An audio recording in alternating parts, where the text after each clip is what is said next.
Estávamos aonde? Em autodefinição. Alguém tinha falado se a educação afrocentrada, né, trazia para a gente a questão E a afrocentricidade. da afrocentricidade como algo positivo, né? Isso para a gente. E aí, é isso, né? Por exemplo, a gente falou sobre mulherismo africana. Um dos princípios do mulherismo africana é autodefinição e autonomeação. O mulherismo africana é um dos braços da afrocentricidade, né? É a partir da afrocentricidade que nasce o mulherismo africano. É a partir da afrocentricidade que vai nascer a educação afrocêntrica, né? O quilombismo, ele é, na verdade, uma experiência, né, prática, né, fenomenológica, de vivência dos povos e tal, mas a gente pode dizer que existe, né, afrocentricidade dentro das experiências quilombolas. Porque é isso, eu trouxe aqui, né? Ter você como agência. Nessa perspectiva, qual a posição da pessoa branca na discussão e na sociedade? Em geral, eu coloco essa questão e fica em resposta tipo, você que lute, mas precisa me posicionar. Tenho filhos pretos, peraí. Micaela Bal. Então, o que que acontece? É difícil pra gente porque qual é a questão? Eu não posso dizer como é que fica a pessoa branca, por exemplo, qual a posição da pessoa branca. Qual a posição da pessoa branca? Geralmente a gente diz que a posição da pessoa branca é ouvir, né? É ouvir, seria abrir mão dos privilégios. É isso, mãe. É porque assim, né? A gente quer a autonomia do povo preto. A autonomia do povo preto são os brancos abrirem mão dos seus privilégios. Como é que o branco vai abrir mão do privilégio? Quer um exemplo? Um exemplo massa, massa. Por exemplo, o filme Wakanda Forever. Houve aí uma história, não sei se é verdade, né? A gente percebeu que só tiveram atores pretos do tom de pele e último tom, não foi? Nós percebemos que 90% do elenco eram pessoas escuras, da cor da noite, madrugada. Não é isso? Pronto. A gente ouviu uma história, não sei se me parece que foi que saiu uma matéria, que uma menina, né? E aí eu não vou nem falar da pessoa branca aqui, viu? Mas é só um exemplo de abrir mão do seu privilégio, que ela nem tem privilégio. É porque eu não acho exemplo com pessoas brancas, porque as pessoas brancas não fazem isso. Então eu vou ter que achar exemplo dentro do meu próprio povo, né? Então, uma pessoa, por exemplo, com a tonalidade de pele igual a minha ou igual a de Thaisa, foi chamada pro filme. E sabe o que ela disse? Não. Só isso. Ela é negra, preta, não tem privilégio. Só isso. Será que a pessoa branca, quando vai para uma entrevista de emprego junto com a pessoa preta, sabe que ela é escolhida porque ela é branca e não preta? E ela acha a massa? Será que a pessoa branca não tem vergonha de fraudar as cotas? Tomar sol, ficar vermelho, cortar o cabelo baixinho para dizer que é descendente de negro e fraudar as cotas dos outros? Será que a pessoa branca, né, fica reproduzindo determinadas ideologias ou teorias, como, por exemplo, o amor não tem cor, porque ela acha que os pretos brancos podem ser uma massa, maravilha, que o racismo não tem nada a ver com isso? Não é que as pessoas brancas e pretas não podem ser amadas. Elas até podem. Obviamente, não sou eu que vou dizer nada do que pode ou que não pode a vida dos outros. Eu sei da minha vida. Mas o racismo tem alguma coisa a ver com isso. Tudo. O racismo, o projeto de genocídio pós-abolição, os projetos de lei dizendo que em 3 gerações não existiriam mais pretos no Brasil, né? O estupro em série, em sequência, de mulheres brancas para parirem pessoas mestiças. Será que as pessoas brancas estão entendendo isso? E será que as pessoas brancas, quando querem entender o seu lugar de privilégio, elas vão educar outras pessoas brancas sobre o racismo? Ou elas vão querer ser amiguinhas de pessoas pretas e vai querer se meter no que é dos pretos para dizer, pagar de branco consciente? Como é que está agindo as pessoas brancas? É isso que eu meio que olho e percebo, sabe? Você tem filhos pretos, então, massa. Qual é o seu papel como mãe de filhos pretos, né? É ensinar para ele que racismo é mimimi, que não tem nada a ver, ou que existe racismo, mas não exagere, ou você é afro-brasileiro e tem uma mãe branca e, sabe, florear as coisas e não dar real, não jogar real para suas crianças, né, para seus filhos. Será que você entende que a visão de mundo do seu povo, né, digamos assim, geneticamente falando, fenotipicamente falando, é uma, e que a visão de mundo dos africanos é outra, e que eles são africanos na diáspora, ou você acha que ele é afro-brasileiro porque misturou branco com preto? Como é que você entende isso? Entendeu? Então, assim, é uma construção muito... É política, é coletiva e é pessoal também. Porque não sou eu que vou dizer a você. Né? Eu sei, se você vier dizer de mim. Vou dizer assim, peraí, tá? Né?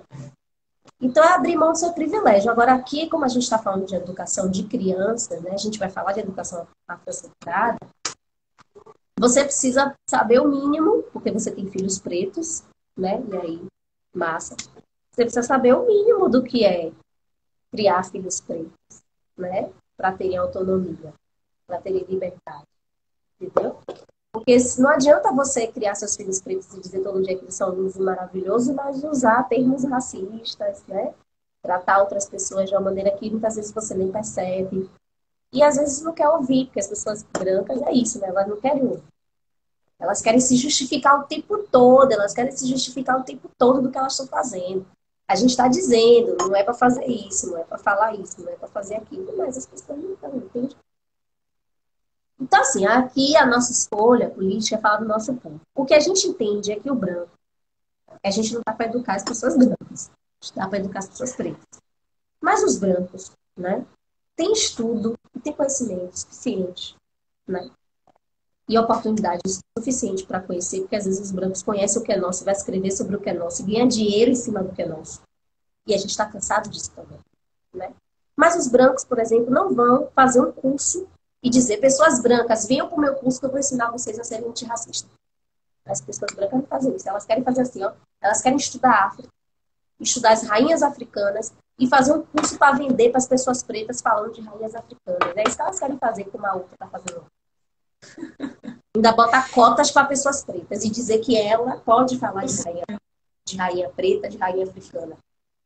É isso que os bancos querem fazer. Então, olhe para o seu povo. Olhe o que o seu povo está fazendo dentro dessa questão racial toda, né? Porque ser branco também é uma raça, do ponto de vista sociológico, né? Então, é preciso se racializar enquanto brancos, definir é branco e é preto, não tem problema nenhum. Você é branca, seus filhos são pretos, seus filhos precisam entender isso. O que representa você ser branca é uma coisa. Se você não quiser ser ligada ao que representa você ser branca, aí é que você tem que ter as suas atitudes individualizadas, mas também coletivas. Tem uma atriz aí, que eu não sei o nome dela, que é branca, que tem duas filhas pretas, que estão bombando aí tá bombando ela aí na internet. Depois eu posso até te dizer que você vai lá aprender com ela. Ela tá bombando aí na internet dizendo como é que cuida de crianças pretas e tudo mais. Esse casal agora também, eu vou parar de falar dessas pessoas, tá? Desculpa, a gente vai voltar a falar aqui do nosso assunto. Mas vou só dar um tema aí, porque ela tem filhos pretos. Então isso aí, crianças pretas já me interessa. Mas o casal que adotou os irmãos lá, africanos, que adotou os irmãos, o casal que adotou e fica falando dos quatro cantos que adotou, que eles são bonzinhos. Tá até indo num caminho bonitinho aí, certinho aí. Outro dia eu vi um vídeo lá do menino lendo a coleção Black Power.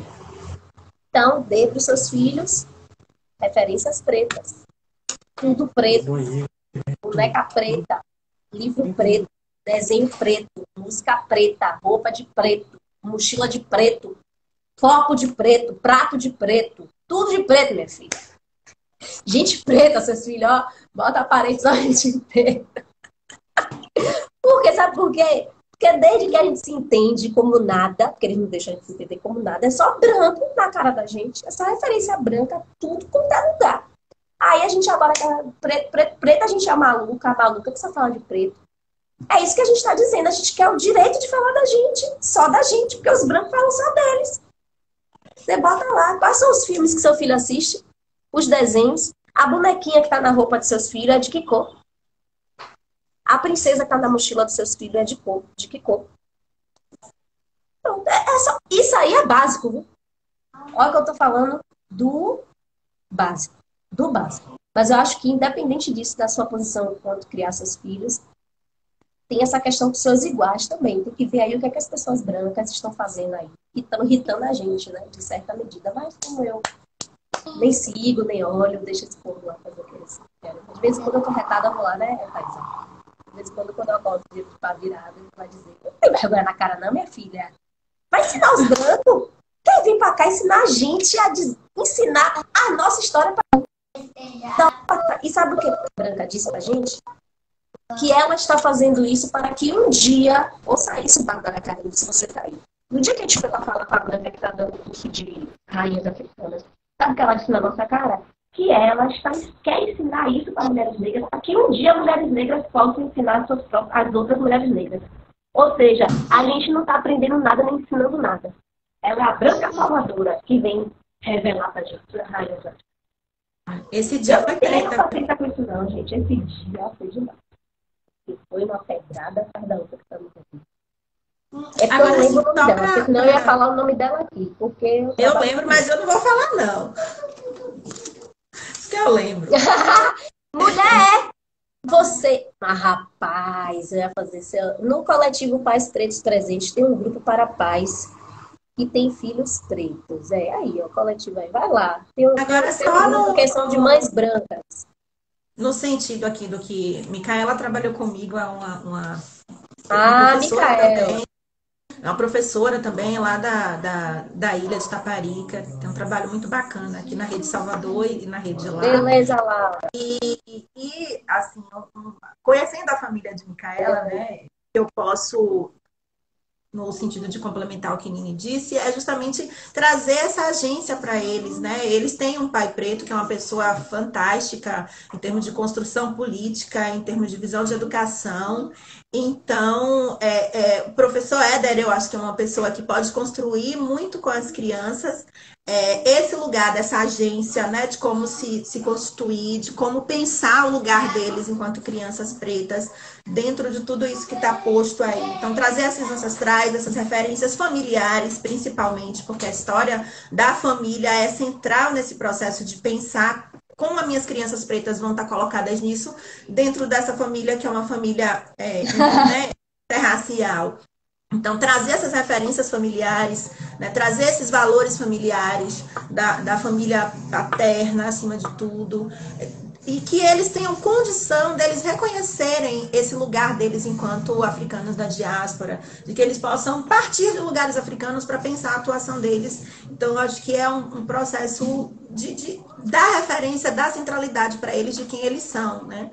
A dinâmica social ela não é fácil para as crianças pretas, mas enquanto mãe, o caminho é mostrar para eles a referência que eles têm, né?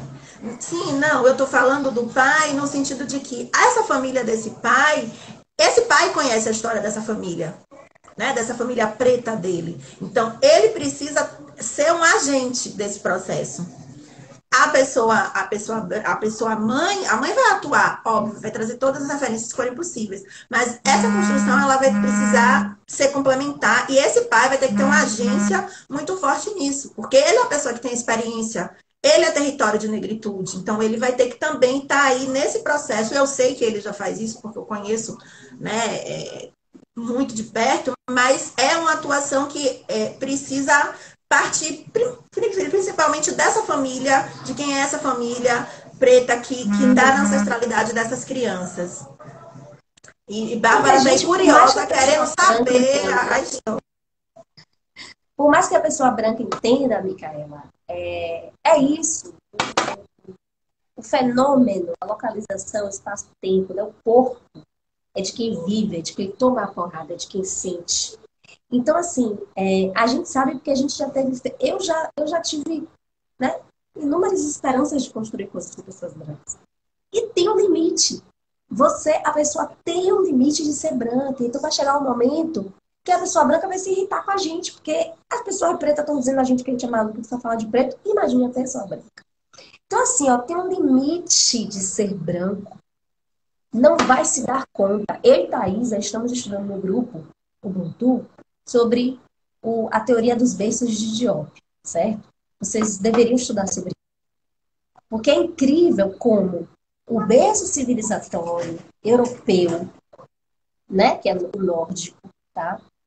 Ele vem falar justamente pra gente que lá atrás, desde o início dos tempos, a atitude, o modo de viver, o modo de pensar, o modo de agir das pessoas brancas são iguais às de hoje.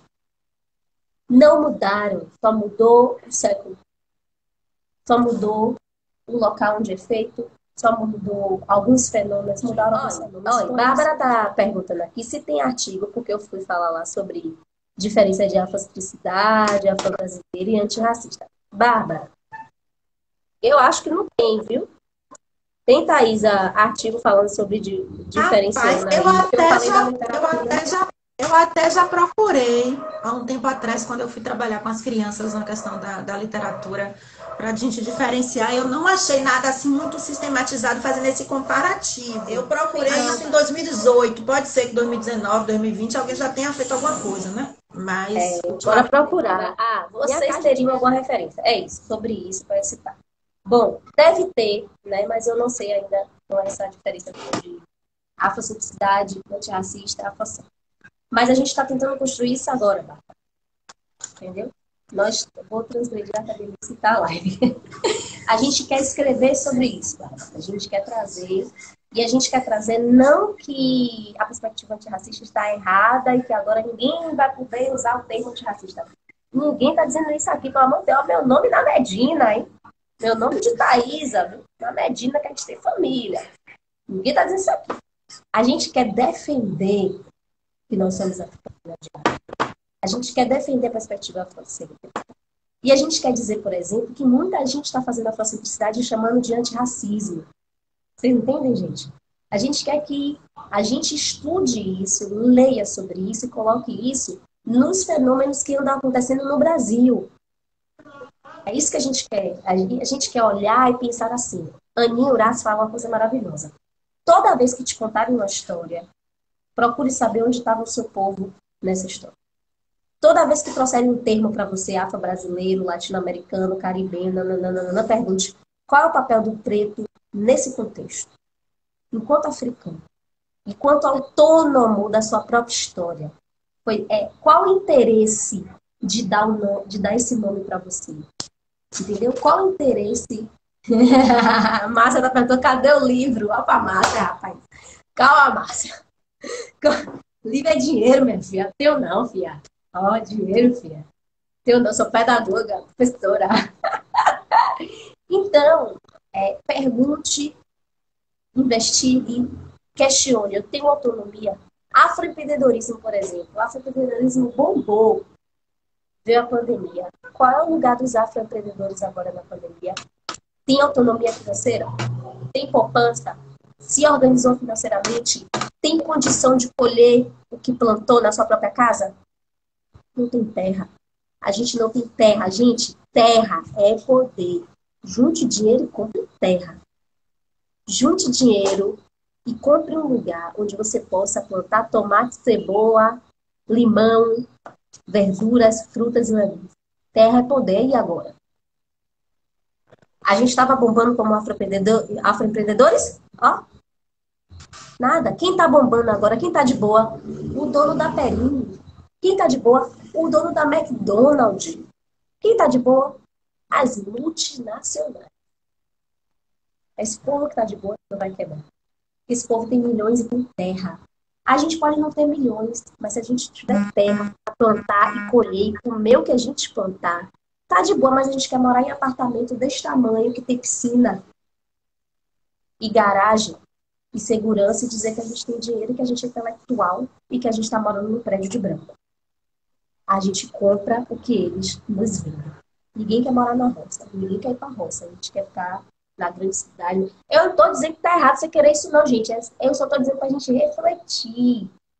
Eu só estou dizendo para a gente pensar um pouquinho de quando eu digo que quero morar em um lugar de roça, ou de terra, de plantação. Eu sou a maluca sou eu, porque eu tenho que querer morar no condomínio de luxo, no meio dos brancos, tá? Eu posso querer tudo isso, eu posso ter tudo isso. Mas quando a crise chegar, pai, quem se quebra sou eu.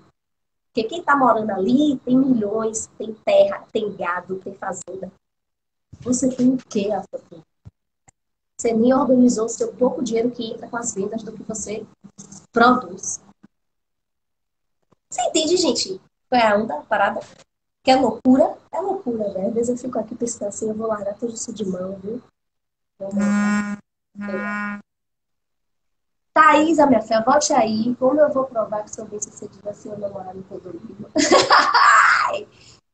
Mudar a noção de ser bem-sucedido. Qual é a noção de ser bem-sucedida que a gente tem?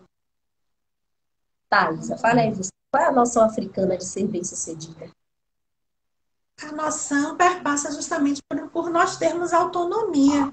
Por nós termos autonomia para agir perante o mundo. Na medida em que a gente não tem autonomia, a gente não está bem sucedido de nada. A gente está sendo, na verdade, iludido pela estrutura de que a gente está bem sucedido. A gente conversando de manhã na nossa reunião, a gente falou, né? Eu trouxe de um exemplo de algo que alguém deu em alguma live do cara rico, cara preto rico que foi para um prédio lá de luxo. Né? Eu não lembro, não sei se foi meu sogro que falou ou se foi alguém, mas eu vi uma live esses dias aí que trouxe isso. E aí o cara rico, preto e tal, foi pro prédio, comprou aquela casa maravilhosa naquele condomínio de luxo. E aí um vizinho chegou lá e colocou preto. Aí o cara preto chegou lá e escreveu, mas sou rico. Depois, outro dia, o cara foi lá, o vizinho foi lá e escreveu, mas continua preto. Então, assim, são essas as situações. Ele é preto, ele é rico, mas a experiência dele de negritude, tudo que atravessa o pensamento dessa estrutura, não vai deixar de existir porque ele é rico. Ele não tem autonomia para nada, né? Porque ele está querendo ocupar o espaço e dizer para aquela estrutura que ele tem direito de estar ali. Mas aquela estrutura sempre vai buscar alguma forma de estar mostrando para ele que ele não pertence. Você está aqui, mas você não pertence a isso. Esse lugar não é seu, isso não é seu.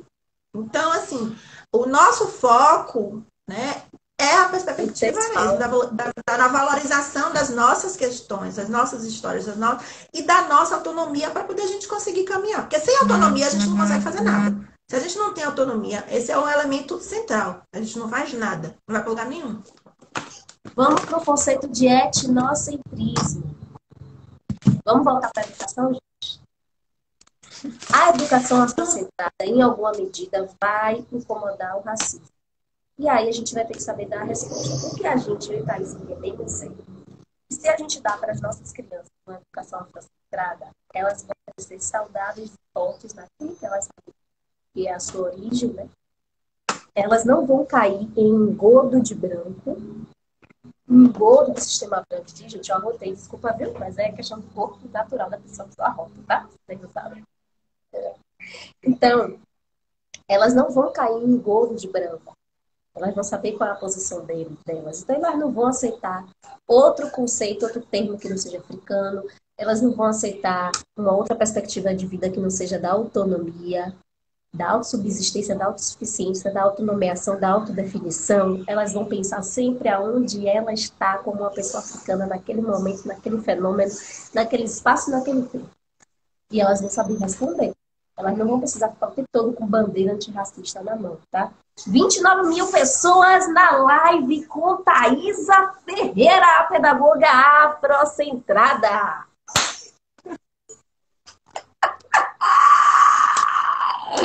Vou salvar minha filha. Vou salvar minha filha. Fique boa. Vamos falar, Thaís, eu quero perguntar a você. A gente ainda tem tempo sobre etnocentrismo. Ravi sofreu racismo na escola. Ao invés de choramingar, ele sabe quem é, o poder que tem. E deu a resposta. Pois é, às vezes a resposta pode até ser um murro na cara. Sangue. Tá bom. Essa parte não vai ficar salva não, viu? Vai dizer que Nini está defendendo a violência. Mentira, gente. Estou defendendo a violência. Ele soube dar a resposta. A mãe é retada, sabe? A criança tem resposta. Aqui, as crianças na minha casa aprendem a dar a resposta. Bora, gente. Etnocentrismo. Mãe, você falou aí autenticidade, antirracismo, papapá. Eita, meu Deus, a mãe, minha filha, não me complique. Eu não vou poder mais salvar a live por causa disso aí. Aí, o que acontece? Etnocentrismo. O Aleph Ketchachante fala sobre isso, né?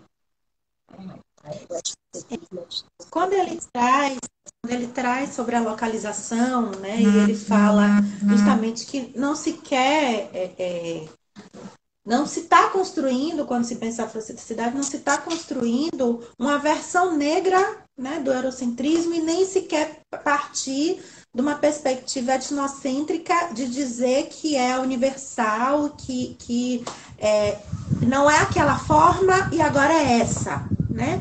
Porque o que é que a gente vai observar a partir da perspectiva eurocêntrica?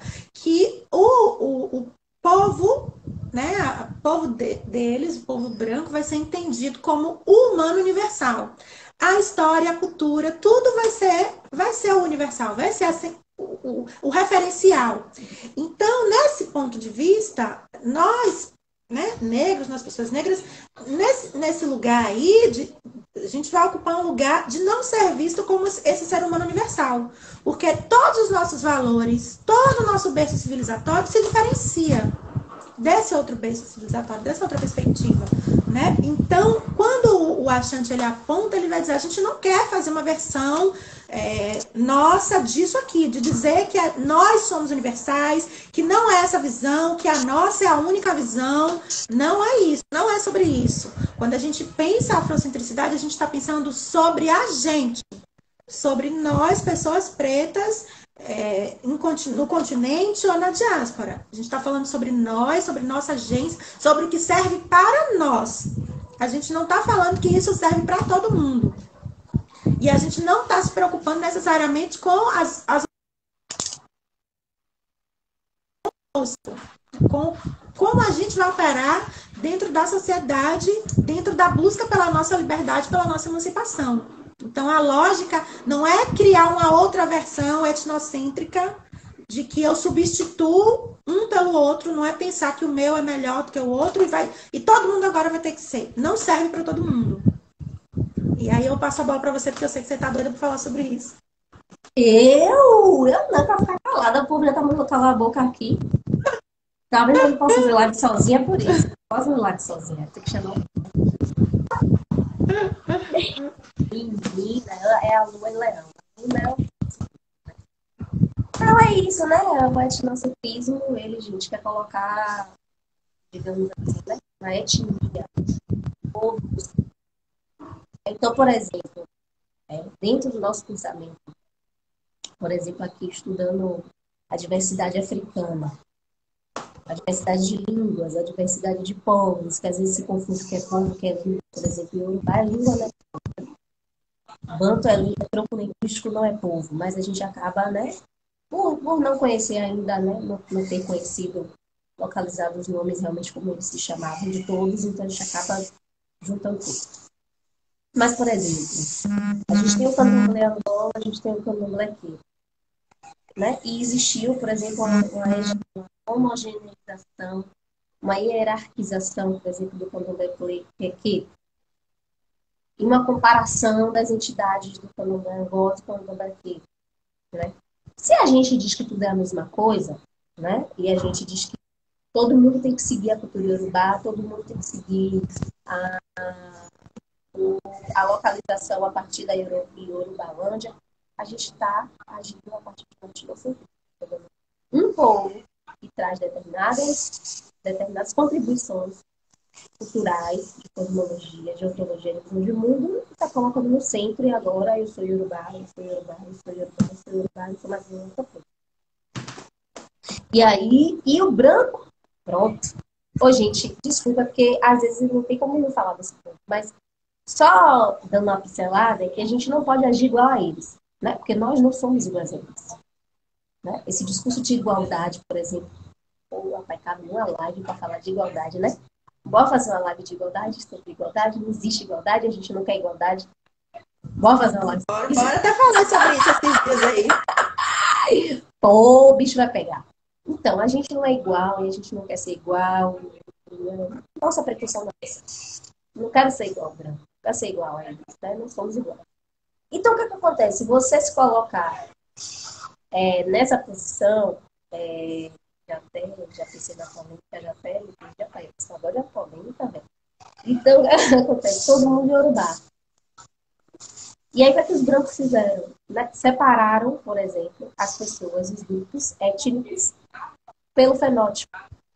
Né? Eles fizeram essa separação. Swahili falou isso dentro do grupo uma vez, entre os sudaneses e os bantus, não foi isso? Uhum. Por questões fenotípicas. A guerra, por exemplo, de Ruanda, né, do Tutsis e Hutus, tinha esse foco de diferenciação étnica de povos de Tutsis e Hutus e colocaram eles contra, né? Mas eles colocam uns contra os outros, geram a guerra civil, depois diz que é tudo selvagem, que tá tudo se matando. Mas quem está alimentando por trás são eles. E eles usam essa coisa do fenótipo para poder alimentar essa guerra. Então, onde naquelas regiões existiam dois povos, Hutus e Tutsis, que viviam em harmonia e seus conflitos, que ninguém está dizendo que os países africanos, nas regiões africanas, não tinha conflito. Porém, meu bem, nós queremos viver os nossos conflitos e resolver entre nós mesmos. A gente não quer que você entre na nossa casa, meta o conflito e depois diga que a gente é selvagem. E depois venha vender a solução. Porque a solução nunca vai ser para libertar a gente, para a gente viver como era antes. Então, o que acontece? Eles viviam lá resolvendo os problemas deles, como eles, segundo a visão de mundo deles.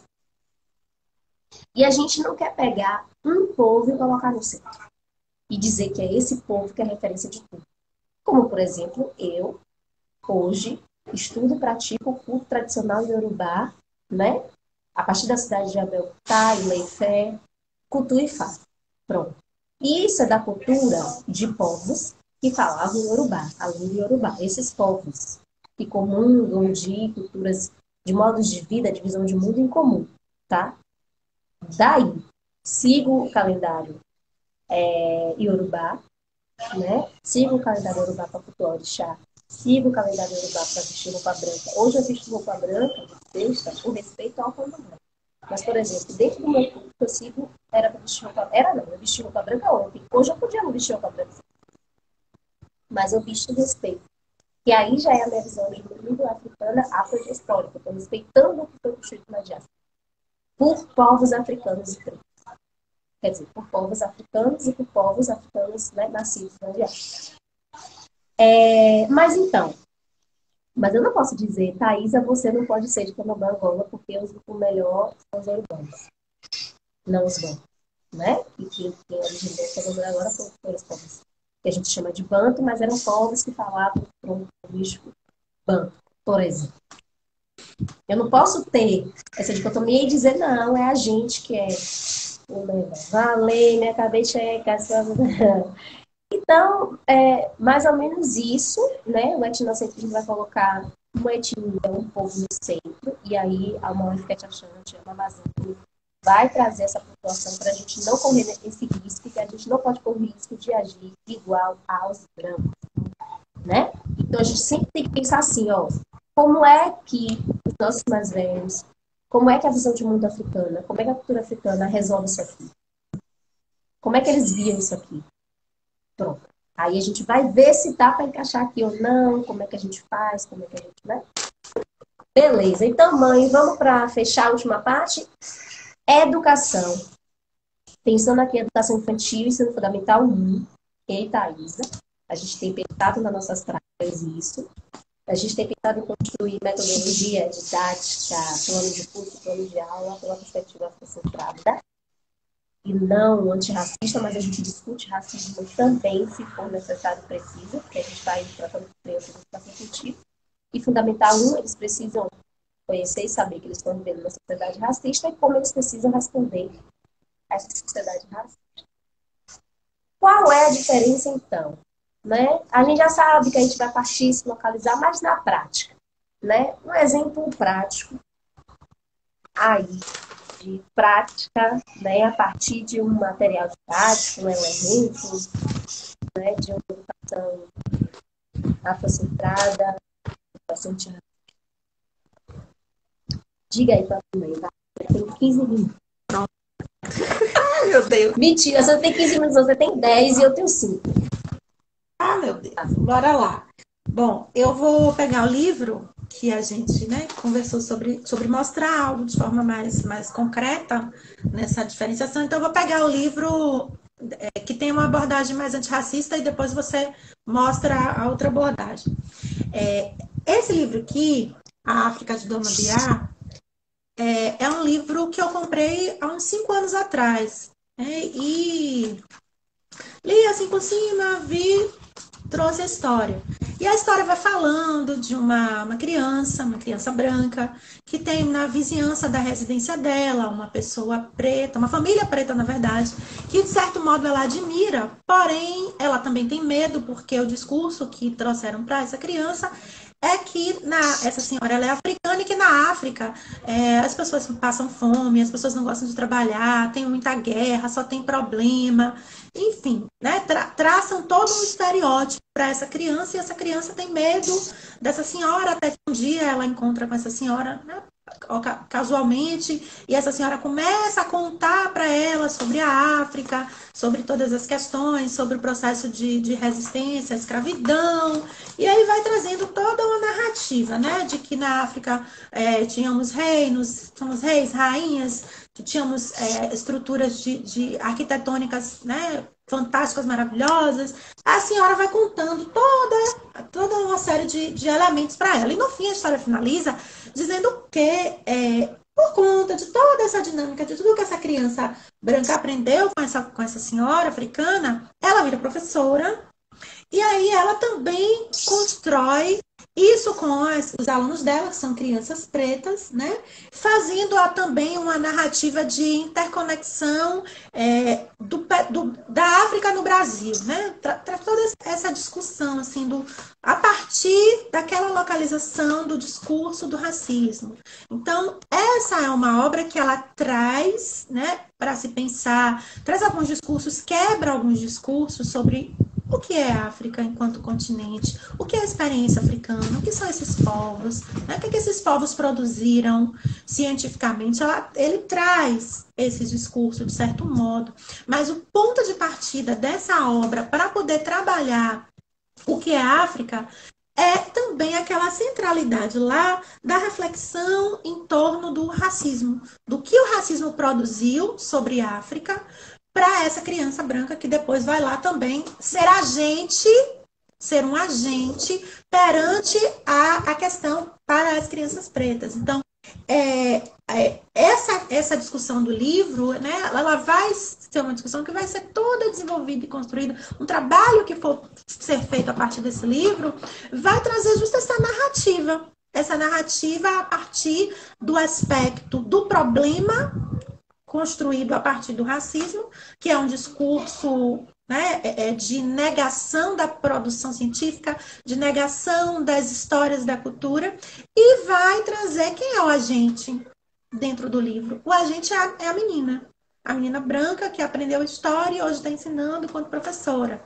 Então, a dinâmica que esse livro traz e as ações pedagógicas que decorreriam dele seriam ações pedagógicas que iriam estar fazendo a discussão, né, partindo do problema racial, numa reflexão sobre o que esse racismo causou, né, uma prática que vai trazer um lugar de combate ao preconceito, um combate à discriminação, de valorizar a diversidade racial, de valorizar a agência dessa personalidade, né, dessa personagem branca dentro da resolução desses discursos para essas crianças, né, e vai buscar promover a igualdade, porque o livro vai trazer, e a prática, consequentemente, que for decorrer do livro, vai estar focando na igualdade, né, nesse lugar de que somos todos iguais, temos que todos ser respeitados, essa diversidade ela precisa ser respeitada, precisa ser valorizada, né? Então, assim, o discurso e a prática vai acabar incorrendo nesses princípios, que são princípios, né, que estão atravessados dentro da prática, né, a partir dessa perspectiva do enfrentamento ao que a Maafa, como diz Nangeli, né? Do que a Maafa que é esse processo de adoecimento, de sequestro, de tudo. Então, vai partir desse ponto de vista. Então, essa é uma obra que ela tem, a gente esse desequilíbrio. Ela tem algo que a gente pode, porque ela combate alguns discursos que são ruins, de fato, que estão postos e que chegam para as crianças, sejam elas pretas ou não, mas ele acaba sendo limitante, né? O trabalho acaba, de certo modo, partindo de um lugar que não é tão voltado para pensar de fato essa ancestralidade de uma outra localização, né? Então, é um exemplo de várias outras situações que podem existir, né, em sala de aula. Nini vai trazer aqui um outro Eu quero que você exemplo. fale de Eliane Debus. Você esqueceu de falar de Eliane Debus, porque Eliane Debus definiu, você leu para mim. Cavaleiro. É Cavaleiro, né? Essa Eliane referência... Cavaleiro definiu aí, gente, sobre a educação desculpa, antirracista. Ela definiu a educação antirracista. Ela traz alguns princípios, né? Para poder... Que é mais ou menos, resumidamente, é isso que eu falei. 9 minutos, mandaram olhar o tempo. Resumidamente, esses princípios que ela traz é justamente isso. A localização do problema do racismo na educação, a reflexão permanente sobre como o racismo opera dentro do cotidiano escolar. Então, você vai discutir as situações de racismo que estão dentro da escola. Olha, você vai estar operando. Eu leio ali no Cavaleiro também. Olha isso, é assim que escreve. Sem o I. Eliane Cavaleiro, gente. Ela fala sobre educação antirracista. Ela tem uma produção muito bacana para poder trazer a questão do racismo dentro da escola, né? E aí ela faz esse movimento de tentar sistematizar quais são os princípios que vão reger essa prática antirracista dentro da educação. E traz, assim, são 10 mais ou menos. Depois a gente pode compartilhar para o pessoal. Thaisa trouxe um exemplo de um livro e uma perspectiva antirracista. É você fazer a solução a partir do conflito, a partir do racismo. Eu trago esse livro de grãos em grãos, sucesso vem na mão, tá? E vai fazer a gente pensar na educação afrocentrada, tá? Esse livro é uma biografia de grão em grão, o sucesso vem na mão, escrito por Kate Smith, ilustrado por Eugênio Fernandes, editora Doramento. Esse livro de grãos em grãos, o sucesso vem na mão, já tem postagem aqui na página, resenha, como trabalhar em sala de aula, contação de história, tudo aí que vocês acharem, viu? Conta a história de Kwabena Darko, um ghanense, do povo de Ashanti, tá? Esse livro vai trazer autonomia, autodeterminação, Ubuntu, economia cooperativa, como é que chama, gente? Kwanzaa aí, certo? Dentro da Kwanzaa. Economia cooperativa. Os 7 princípios, né? Autodeterminação, autonomia, autossustência, sabe? Conta a história de Kwabena Darko. Kwabena Darko, resumidamente, é um menino que perdeu o pai, vivia com a mãe, pegou o empréstimo com a mão da mãe, através de uma economia cooperativa que era feita dentro da comunidade, se emprestava dinheiro para as famílias, se fazia um caixa. Pronto, um caixa. E aí esse menino compra uma galinha dos ovos que a galinha põe. Alguns ovos ele come, outros ele vende na feira, e de vender de ovo em ovo, vendendo ovo em ovo, ele compra mais galinhas, vende ovos, compra galinha, vende ovos, compra galinha, passa a vida fazendo isso, volta a estudar, pega um empréstimo no banco, abre uma fazenda. Nessa fazenda ele constrói, né, um grande empreendimento, certo? E ele se torna um dos principais fornecedores de ovos da região de Ashanti, se estendendo pelo país de Gana e se estendendo por toda a África, afetando diretamente a economia do continente africano. Essa é uma história real de Kwabena Darko. Deixa eu mostrar aqui a foto dele para vocês, tá? Kwabena Darko. Então, Kwabena Darko vai ensinar a gente sobre a agência. Ele não ficou chorando engano, né? Ele pegou o que ele tinha na mão, um empréstimozinho que ele pegou na mão da mãe, e depois ele devolveu, construiu a grande galinha, o galinheiro, até construir uma grande fazenda.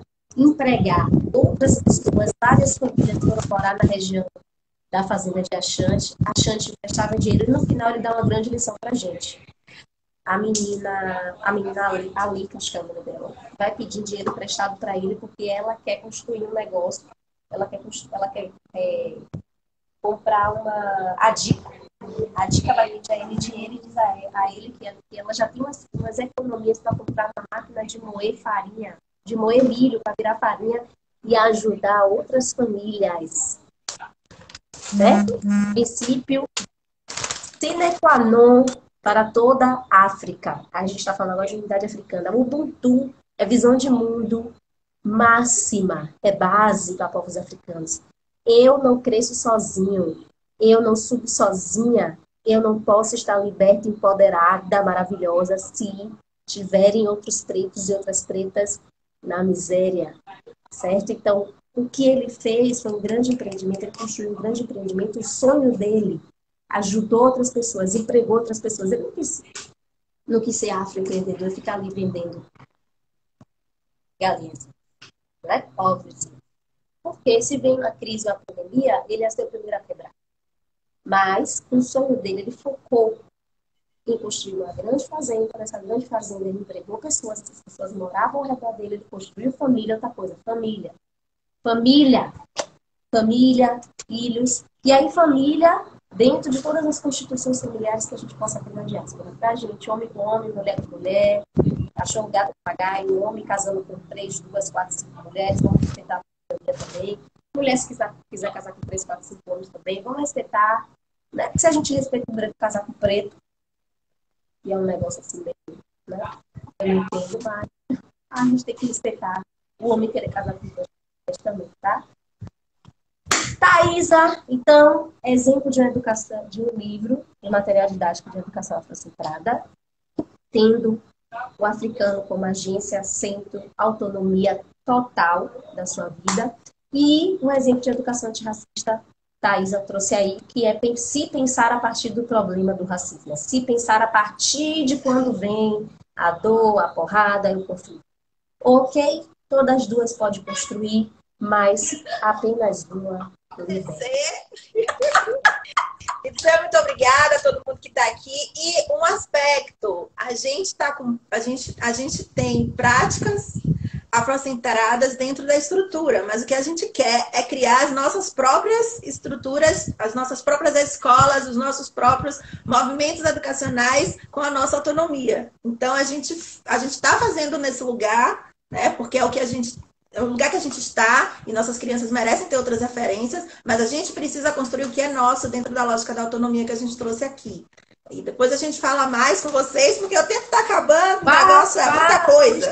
Muita coisa ainda não, tá? Quando começar os segundos aqui, a gente desce. Então Deixa o povo tá dizendo aí que você é maravilhosa. Eu trouxe 21 mil pessoas na minha live. Quando terminar essa live aqui, vai ter 1 milhão de gente que assistiu. Olha só, gente. Então é isso, agradecer a todo mundo. Teve uma aluna minha que esteve aí, a Alana Vitória. Agradecer a Alana Vitória linda que teve aqui, que é uma menina que me ensinou muito, assim, tem coisas fantásticas que eu vi com essa criança. 28 segundos, 27 segundos, 26. E é isso, gente. Beijo. Beijo, Tchau. pai. Casola. Casola, Gacuzulo. Gassakidila, meu amor. Gassakidila, meninas. Gassakidila, rato. Obrigada. Até a próxima live.